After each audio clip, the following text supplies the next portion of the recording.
So we've had Apple's Far Out event where we saw the likes of the brand new iPhone 14 models, and we also saw the new iPhone 14 Pro models. And a lot of you guys are wondering, what are the iPhone 14 Pro models in comparison to each other, and how much better are they like over the last year's generation, the iPhone 13 Pro Max? Well, today I'm going to do a comparison for you.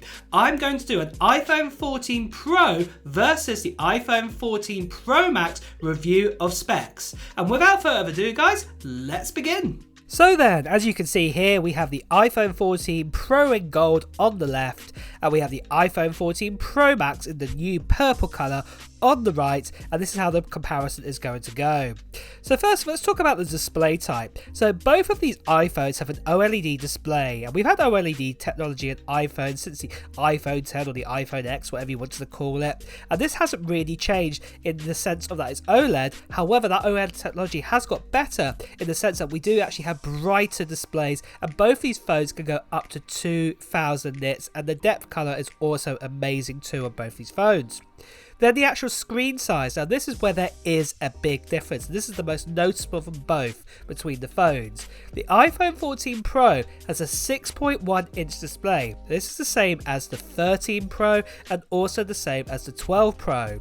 Whereas the iPhone 14 Pro Max is a 6.7 inch display, and again that's been the same since the 12 Pro Max, the 13 Pro Max, and they're in the same chassis for both of these phones of their last two predecessors.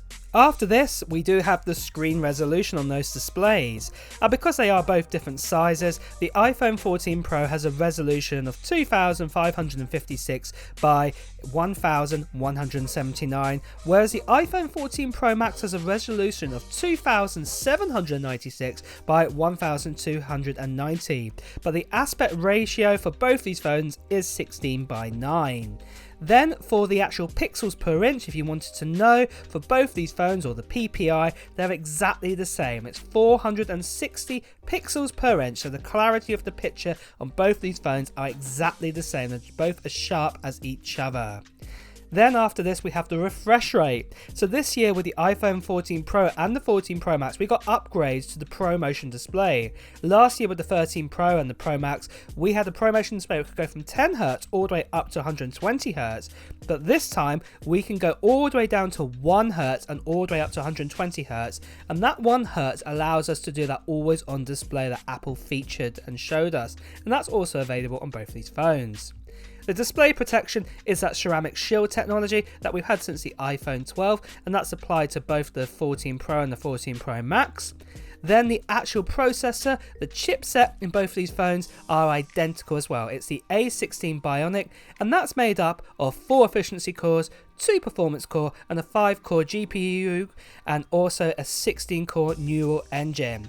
But also must mention as well that the A16 is not that much more powerful than the A15 at all, but the main difference is it's made on a 4nm die, the A16, over a 5nm die, what the A15 had. And because of that, it's actually more efficient, transistors are more smaller inside the chipset, so you should be able to get better battery life with this.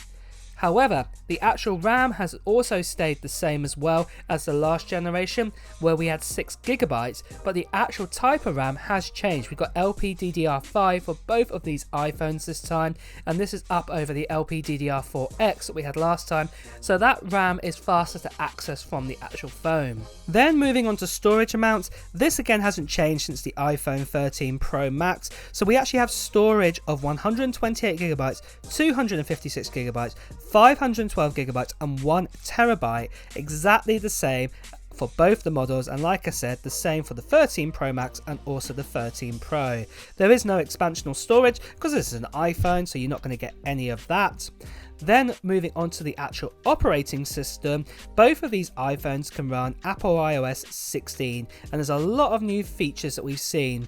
We've got that car crash detection, we've also got that new dynamic island as well and the features around that with it, and we've also got some other new features as well. We've got the new sort of lock screen update and other bits and pieces that we've seen at WWDC, and both of these phones can run exactly the same type of software on them. Then the battery size is next, and there is a difference here, and the main reason is because the iPhone 14 Pro is smaller. It's a 6.1 inch display, whereas the iPhone 14 Pro Max is a 6.7 inch display, so obviously it's going to have a smaller battery inside it. So the iPhone 14 Pro comes with a 3200 milliamp battery, whereas the iPhone 14 Pro Max has a 4323 milliamp battery. Now don't get me wrong, the iPhone 14 Pro battery life will be a little bit less, but not a lot, to be deadly honest. Whereas the iPhone 14 Pro Max, say for example, might be on say 25% battery left, the comparison of the iPhone 14 Pro might have say about 7% left. So there is a bit of a difference, but at the end of the day, that's what you get with a smaller screen phone. But iPhones are the pioneer in giving the best battery life out there, so I wouldn't worry too much that your iPhone 14 Pro model is going to run out of juice quickly. Then we actually have the wired and wireless charging. This hasn't changed again since the iPhone 12 models. We have the lightning connector, and that gives us 20 watts for both of these phones, and then we also have MagSafe charging, which is up to 15 watts. Obviously the iPhone 14 Pro, because that's a smaller battery, can charge quicker than the iPhone 14 Pro Max, in the sense that the battery will fill up faster than the 14 Pro Max because it is larger.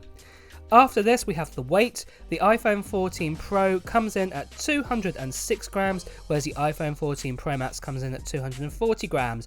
And again, this is understandable because the iPhone 14 Pro is smaller in size. Then water resistance, both these phones are exactly the same. They're IP68, 6 meters up to 30 minutes in clear water. So if you do drop it into a clear water lake, you've got 30 minutes to rescue your phone. But it's up to you if you want to try this out.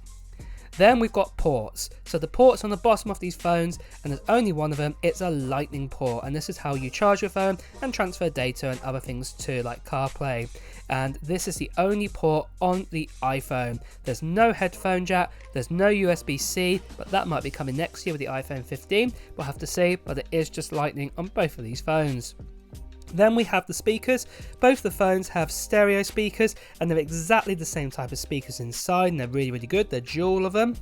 And then we've got 5G capability on both of these phones, but the difference is they do have that brand new 10 gigabit modem inside, and that's if your cellular tower or your provider can provide that, and also you've got a clear signal to that you'll be able to get those full potential speeds. Then we've got Bluetooth. It has been upgraded this year. We did have Bluetooth 5.0 for the last couple of years, but we've now got Bluetooth 5.3, which gives us a few extra features. The rear cameras as well for both of these phones have been upgraded over last year's model, but they're exactly the same for both of them. So we have a 48 megapixel wide lens, we have a 12 megapixel ultra wide, 12 megapixel telephoto. They can both record up to 4K, and they both have a LiDAR sensor. There is no difference in the cameras here whatsoever. And that also goes on to the actual rear camera features. As we said, it's a triple lens setup, but it's quad tone, 5 times digital zoom, 2 and 3 times optical zoom, but obviously if you mix up with the digital zoom, that'll go up to 15 times. You've got night mode, deep fusion, smart HDR3, and then you've got Apple Pro RAW, Apple ProRes, and 30 frames per second cinematic 2. Next of all, we've got the front of the phone and the selfie camera, and there is a difference again from last year's model. We've got a 12 megapixel, but it's a 1.9 aperture, but it can record up to 4K, and for the first time ever on a front facing camera on an iPhone, we do actually have autofocus. Then the price is next. The price is different a little bit between these phones, but in America right now there's a $100 price difference if you go for the 14 Pro to the 14 Pro Max, and that's for the base 128GB model. Of course, in other countries around the world it is a little bit more dear in this, and the difference is a little bit more in comparison to each other. Then we've actually got the colours. Both these iPhones, because they're both the Pro range, offer exactly the same colour range. So we've got silver, space black, gold, and we've got that new deep purple. And we've got a demo here of the gold and space purple. So, what iPhone model will you be buying? So you can see then guys, over the iPhone 13 Pro Max there are a lot of extra specs inside them, and to be honest they're very similar. As you can see, the only main difference is got to be a bigger battery, and also it's got to be a larger screen too. But basically both of the phones are almost identical in features wise, as you can see right here, and they're both great phones, so it's up to you what you want to choose. And on that note guys, it's also time to wrap up this video. So if you have enjoyed watching it, please do press the like button. And also, if you want to hear the latest Apple news, reviews, and comparisons like this one, then please also make sure you hit the subscribe button, followed by that notification bell. Until next time, guys, I will see you really soon. Take care. Bye bye.